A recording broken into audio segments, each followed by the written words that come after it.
is that other people's emotions are contagious. And so if you're feeling right now, and is this my much to show for it? Now, right, you would feel disappointed. And if it kept happening over time, is that when we feel other people's emotions, what it can actually, what does the research say about it? And the more I educated myself in being with clients every single week, maybe you're an entrepreneur and this is really affecting your business.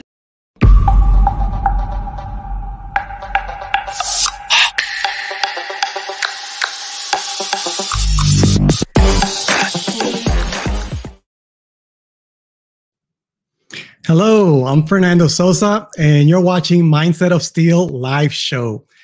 In this show, we encourage you to crush your limiting beliefs, punch fear in the face, and take massive action in your business and your personal life by focusing on the 80% psychology and 20% strategies. I'm fired up. Today is episode number 20 of our weekly live show, and I'm very excited that we have a special guest today, Dr. Sharon Grossman, and we're going to talk a lot about how to avoid burnout, and she's going to share with us in a few moments a lot of tips, strategies, and her experience working with her clients on that topic and other content, other valuable information. So if this is your first time here, welcome. If you're watching on YouTube, please don't forget to subscribe and click on the notification icon, so you get notified every time we go live. And why not give us a thumbs up? All right. If you're listening to us on Apple Podcasts, please leave us a review. And if you're listening to us on Spotify as well, give us a shout out anytime you see us online. I appreciate that. So this is our weekly show. Very excited. We have a lot coming up in the next couple of weeks. And if you're interested in joining our community, go to our website, mindsetofsteel.com, and there you can be part of our community where we put more valuable content during the week. This is our weekly live show on Wednesday, and during the week we have other content in our private community. So go to mindsetofsteel.com and you can join the magic there.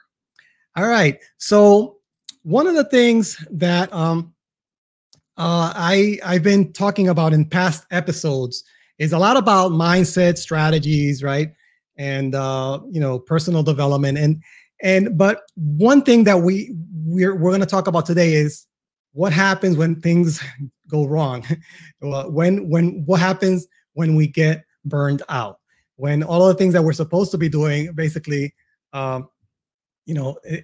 eventually fall into this trap that we call burnout. And we're going to dive deeper into it. We're going to talk about it with Dr. Grossman, and we have tons of questions for her. And if you have any questions, please type it in the comment below, and we're going to share them with Dr. Grossman, and she's going to help us and enlighten us with your questions. And you never know, your question might not be your question, but it could be somebody else's question. So any question is good. And so let's enjoy the show. So before I introduce Dr. Grossman, I want to just give you a brief introduction of her. She's an author of an international bestseller book called The 7E Solution to Burnout, and Transforming High Achievers from Exhausted to Extraordinary. She's the founder of the Exhausted to Extraordinary model. And over the past 19 years, she's helped over 500 physicians, lawyers, executives in high stress industries reshape their thinking and go from fried and frazzled to energized and exhilarated. So without further ado, let's go ahead and welcome Dr. Grossman. Hello. Hey, Fernando. How's it going? Good. How are you? I'm like so excited to be here. I love your whole intro, and you're just like so amazing with your tech. Thank you. This is so fun. I enjoy this part of my day, and I enjoy listening to my guests, and I'm very excited to have you here today and hear what you have to share with us. I love it. So I have tons of questions. I asked my viewers and listeners to send some questions. So I have some questions that I'm going to share with you. And but let's just have a conversation, and let's kind of go through the journey of how people go from their day-to-day lives and how that progresses into burnout, and see how we can help with ideas and lessons learned from your experience with your clients, what you've seen with clients, and how they can overcome burnout. So you're joining us from California, is that right? Yep. Okay, so I have this question for you that I wanted to ask you right away, because when I saw you were from California, I'm on the East Coast, so you're on the West Coast. Let me ask you this: do people on the East Coast get burned out more easily than people on the West Coast? I don't really think it's a demographic thing. I think there's other factors that come into the mix, and I think that the two big things that I've seen is, one, it's the type of industry that you're in often. And that's what seems kind of really logical, right? So if you work for, let's say, a really big law firm and there's all this pressure on you to produce, then you feel like there's all this stress in your life, and that over time can build up and create burnout in you. But what I find to be even more true than that is that it's really the individual, right? So it doesn't matter if you're East Coast or West Coast. If the way that you think about things creates stress, creates like all of this anxiety and overwhelm, then you're more likely to burn out regardless of where you are. And those are the individuals that actually end up more times than not being in the bigger high stress industries, right? Because they're the ones that are what I call high achievers, right? And they want to accomplish, and they want to push themselves, and they want to have something to prove. And so it's always kind of, in my opinion, starting from the personality, from the individual, and then we see them burning out because of the way that they're engaging with their work or the kind of industries that they're in. So now not only do they have internal pressure, but they have this external pressure that is just the perfect mix.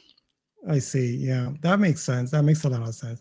Now, based on, I know based on your bio and the research that I've done about you, that you help a lot of physicians, lawyers, and executives in these high stress situations and industries. Now, you have a YouTube channel, you have a lot of videos, helpful videos there. You have your Instagram.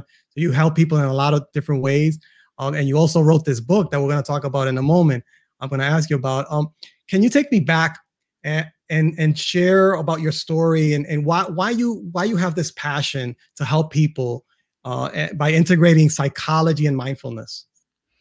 Yeah, so there's a couple of different things I can share. One of which is I have a background in psychology, and as a therapist, I was working with a lot of people and found that as much as I enjoyed the work, the mentality of some of the people that I've worked with was, my insurance is covering these sessions, so I just kind of like show up, but I do the bare minimum.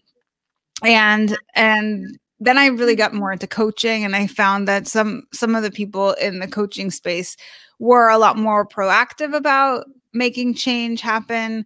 There was more on the line for them. They were in a different mindset about the whole thing. And so I really got into the coaching space more and more. And it doesn't mean that people in the coaching space aren't dealing with the same issues. It's just a different way that they're dealing with it in terms of how much they're investing and how much they're showing up. So one of the things I did find, because I work with a lot of super high achievers, is that a lot of people were burning out, and I really wanted to find a way to help them. And I love working with that population. So I really wanted to find something that I can come to the table with that's going to help them with their life. And this is just one component of a high achiever's life, right? Is that they sometimes burn out. And what I learned as I started to do this research for my book is that there's lots of solutions out there. Some of them are fixed more on organizational change. And they're saying, if your organization is not giving you enough breaks and they're emailing you at 11 o'clock at night, then we need to make some changes in terms of leadership, culture, and things of that nature. And I just don't work with organizations. I want to work more one-on-one with the person. So I decided to go a completely different route and really focus in on how can I help the individual. Also, because I find that when you're focusing only on the organization, and not to minimize that there could be changes that would make work a lot easier for a lot of people, but it also makes the worker feel unempowered because it's not in their hands.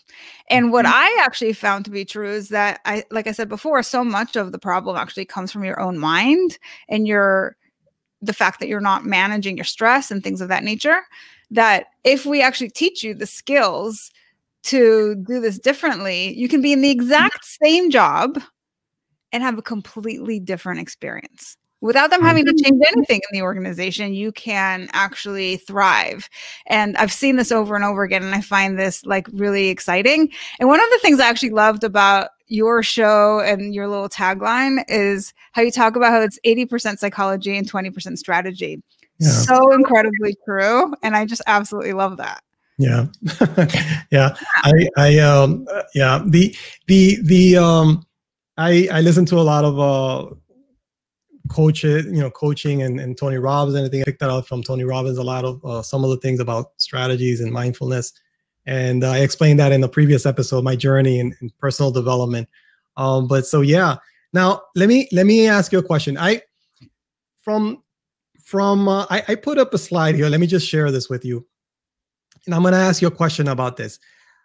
I know that you have a lot of clients that are, high pressure situations, executives, and physicians and lawyers, and their jobs, that's like their professional jobs, right? But in their personal life, like I can imagine everybody has a different circumstance in life. They're working, they have family, they're being pulled in different directions.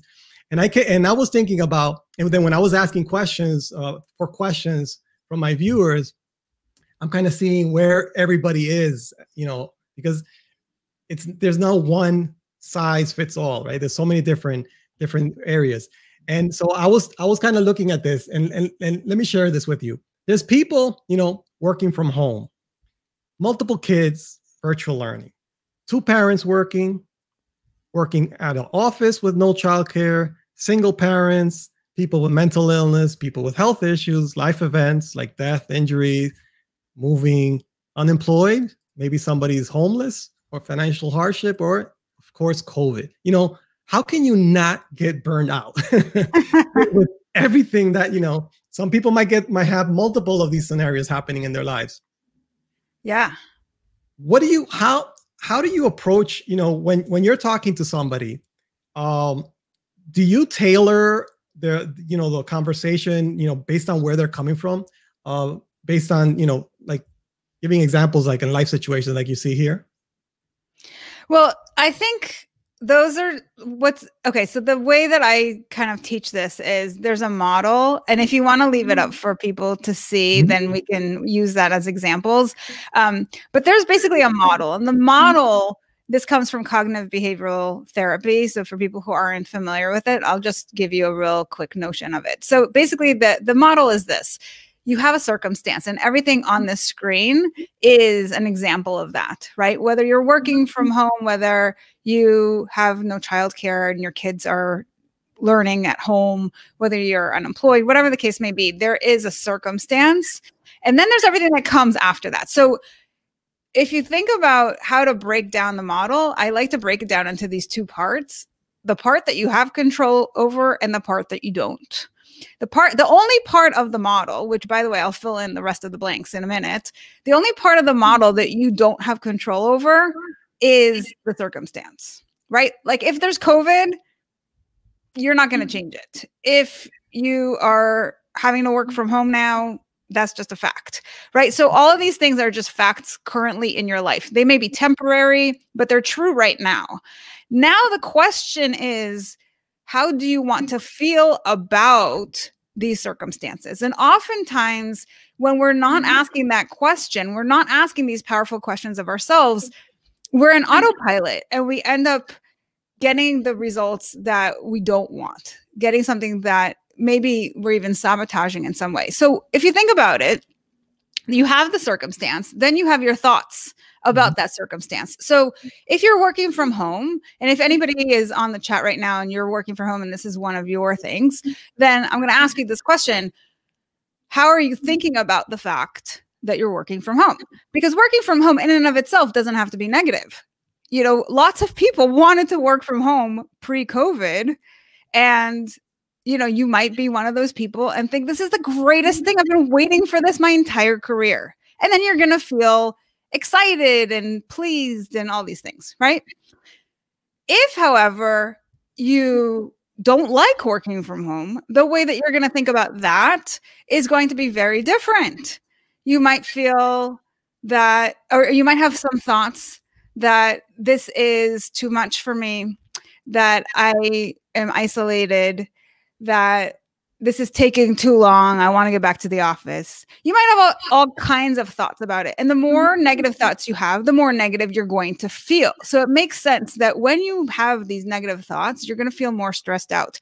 And if you think about what burnout really is, it is chronic stress. So we all are familiar with what stress is, right? And we can handle acute stress. But when stress becomes chronic, that's when we start to break down, and that's when burnout happens. That's when you start to notice that you're just mentally drained, that you're feeling really cynical about your job, that it's hard for you to do the same thing that you used to be able to do easily before. You start to doubt your ability. You start to lose your confidence, and it becomes a self-fulfilling prophecy. And so while you have all these circumstances, and they may be more challenging than what you were used to before, I'm not saying they're less challenging, but again, the way that you think about it is going to have the biggest impact. So again, working from home may be more challenging for some and not for others. And the difference between the two is simply the way that you think about it. Right. Wow. Yeah. Over and over. It's the mindset, you know, yeah. The mindset is so powerful. Now, from what you're saying, I get that burnout doesn't happen right away, right? It takes some time. And sure. I wanted to share what I was thinking about in terms of burnout here, and you can fill me in on this. You know, you start motivated, all these ideas, you're energized, right? And you're on fire, but then over time, right? You know, your energy starts dropping. And you get to a point where eventually you're like flatline. That's burnout, right? I love it. Yes.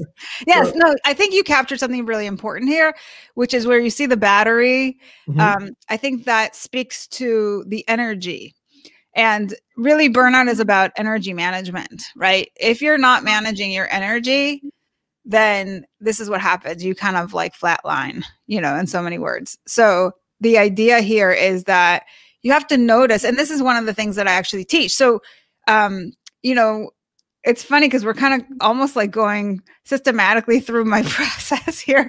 So we're really starting with, you know, what I call emotional intelligence, which is like noticing how you're feeling and what are the thoughts that are contributing to that process, and then being able to make that shift so that you can feel the way that you want to feel.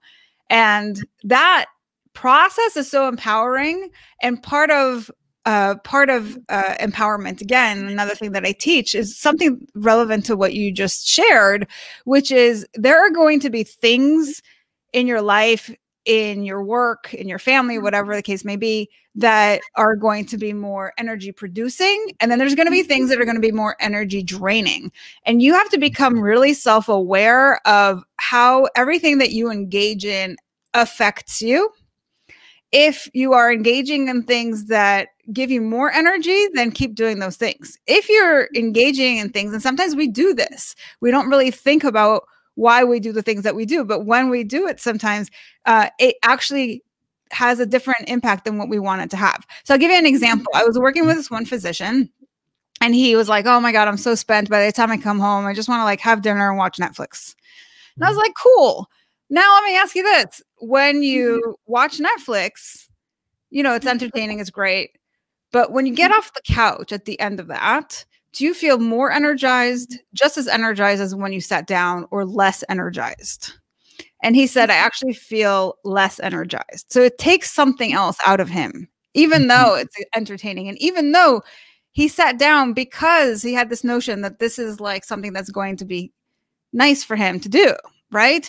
And so it made him a lot more mindful about the choices that he was making. And then he started to apply it in all aspects of his life, in his family life, in his work. Right. So I think this is an invitation for people to think about not just doing the same things you've always been doing because you've been doing it forever, but really start to take things one by one and ask yourself, is this an energy drain, or is this something that is going to actually help charge up my batteries? Right. And then we talk about, like, if it is an energy drain, how to do less of it and how to replace it with something else. So these are some of the strategies that I like to share with people, because I think it's so important that you understand what's happening to you and what you can do about it. Right.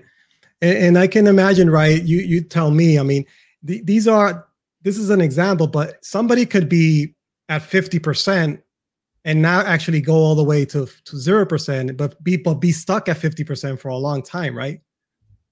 Yeah, well, we see this sort of progression happening as people become more and more burned out over time, but you could probably also relate to this as something that happens throughout the day, right? You wake up in the morning, how charged do you feel? Now, some people are at 100%, but other people aren't, because they're not sleeping well, because they didn't get enough sleep, because they're already waking up with anxious thoughts about their day and all the things that they have to do. And so right off the bat, ask yourself, when I get out of bed in the morning, that's when I should have the most energy.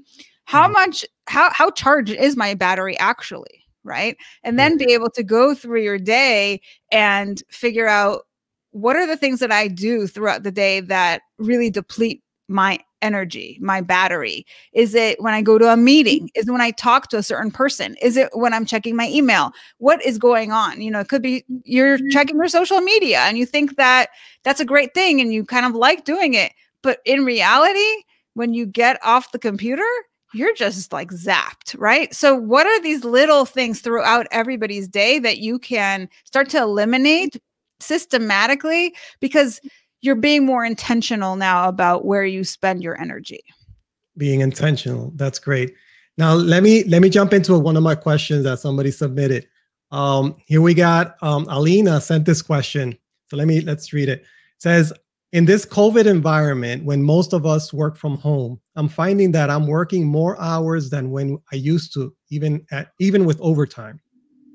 And I don't have the issues of schooling small children to compound it all.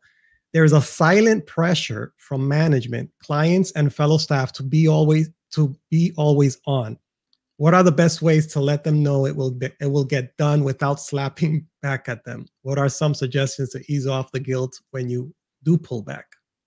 Yeah, so I love this question, and I think that there's actually multiple questions within this scenario, right? So one is, and a lot of people are talking about this right now, that companies didn't really want to let people work virtually before COVID. And then we were kind of thrown into the scenario. And the reason being was that they were worried that people were going to slack off, right? If I can't micromanage them, if I can't like watch everything that they do throughout the day, then they're probably not going to be working. And I can't really trust people. Now companies are in the situation where they don't really have a choice. Right. And what do we find out? That not only are people working from home, like actually doing their work, but they're actually doing more work. And there's been studies that have shown that productivity has actually gone up since COVID, not down. Right. And this is why, because we have people like Alina who feel this pressure and they are trying to do a good job. And there's maybe some expectations, and maybe some of them are even not verbalized, but it's almost like this, you're feeling some intention. And that's kind of how I'm reading this. And so she says she's working more hours than she used to, even with overtime. And then the question you have to ask yourself, Alina, is why? Why are you working more hours? Is it, because I don't know, because it could be a number of different reasons. And so the response is going to vary depending on what the issue is, right? Some people are working more hours because they're easily distracted at home. Other people are working more hours because they just want to fill up the time. Other people are working more hours, and maybe this is more your story, that they just, as you said, feel like there's this expectation to always be on. And then the question is, so what do you do about it? Right. And then, so that's one question. The other question you asked is about guilt. And so this is like the really important piece of this whole puzzle, right? Is how are you thinking about it is going to affect how you feel and what you do. Right now, you have some thoughts, and I don't know what those thoughts are, but I'm just going to guess that the thought is, I should work more. They expect me to work more, so I should work more. And if I don't work more, then I'm doing it wrong. Then I'm going to get in trouble. Then, they're not going to be happy with me. And that creates guilt. It might even create some anxiety. And as a result, you end up working more, right? So that's the behavior. Now, the question is, can you be in this scenario of working from home and not work more? What would it take? And ultimately, it really boils down to your thoughts. Are they paying you to get the job done, or are they paying you for the hours that you're putting in? If they are paying you to get a job done, then it's up to you to get it done. And then you get to decide how many hours that's going to take. You can do it in 5 hours, or you can do it in 10 hours. The question is, like, how efficient are you going to be? And if you can do the job, then you can tell your brain to just hush up and be like, listen, I did it. So I deserve to have the rest of the day off, right? Because I did everything that they expected me to do, and I don't have to be at their beck and call. Okay. So again, I don't have all the information, but based on what we're seeing here in this question, that's what I would say. It really boils down to how you're going to think about it. And if you feel like justified and, I'm doing what they're asking me to do, I happen to have done it in less time than, a full day, then you don't have to feel guilty about taking that time off. But again, it really is going to boil down to the mindset, the thoughts that you have about taking the rest of the time off. And sometimes even when we finish our job ahead of time, we might think, well, but I really should work longer. And notice those shoulds, because that's where all the guilt comes from, right? And that's what I would point you to in your thoughts. Like, if you can fill in the blank, I should blank, that's what is leading you to the guilt. And that's the change that needs to happen. Yeah, that's totally on point. Yeah, it's a lot of our own inner thoughts that we have. That a company is not going to force you to work. Like, they're not going to write it. Like she says, that there's a silent pressure. So like any company will get in trouble trying to get people to work more when they're not supposed to. But I think one we take it upon ourselves that we think that we need to work more. I think I totally agree with that. A question came in from, thank you very much, Alina, for that question. Now we have a question here from Tamara. Does other people lack of planning zap your energy, and how to handle the demand of it with courtesy? So, Tamara, this is what I would say to you. It's only going to zap your energy if you think about it in a negative way. So if they aren't good planners, and therefore they're coming to you with the sense of urgency, or you're depending on them and they're not doing what they're supposed to be doing, the question then is, how do you think about it? Right? Are you saying to yourself, oh, they should really be able to do a better job, they should have done this by now?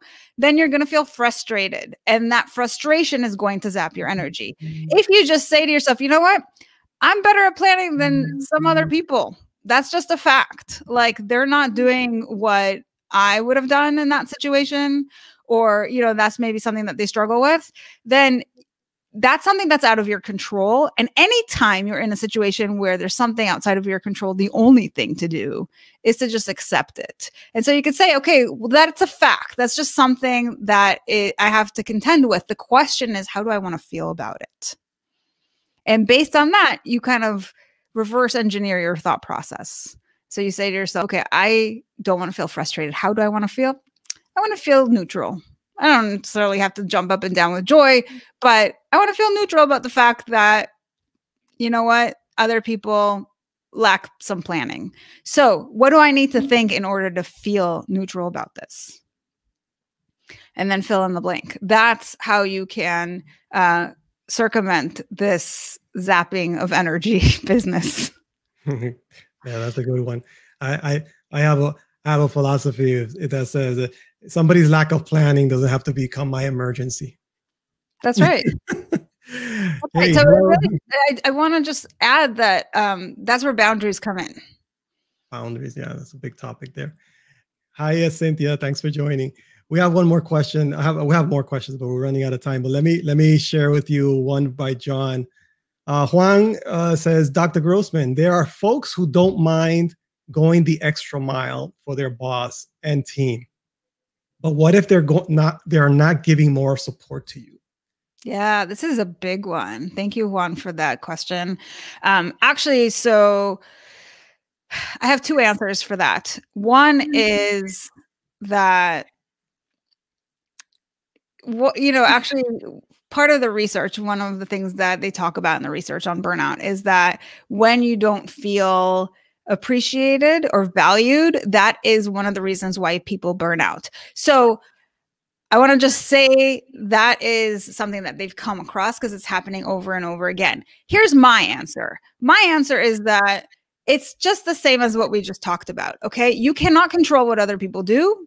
And so the question is, why are you going the extra mile for your boss and your team? Are you doing it because you want support? Are you doing it because you want appreciation? Are you doing it so that you can feel better? Then you're doing it wrong, because you can't, all you have control over is you going the extra mile. And then you have to do it for you. You have to do it because it feels good to you, whether or not they appreciate it. It feels good to you, whether or not they support your efforts. Okay. And so if it doesn't feel good when you know that they're not going to give you these things that you want, then don't do it. Don't go the extra mile, but if you're going to do it for you. And I am a big proponent of people doing it to prove to themselves that they can. And I guarantee you, Juan, that regardless of what happens with your particular boss and team right now, people are going to start noticing that you go the extra mile. You're going to get a promotion more quickly at your job. And if not at this job, at the next job, like it will come back to you in some way, because most people don't go the extra mile. Most people are just doing the bare minimum to get by. So it's going to make you stand out. And so do it for yourself. Awesome. All right. So I have so many questions, but I'm just going to give you one more question. And then I want you to talk a little bit about your work and your book. This is a Tamara. Lack of sleep makes you cry. How can you differentiate from being burned out or lack of sleep? Okay.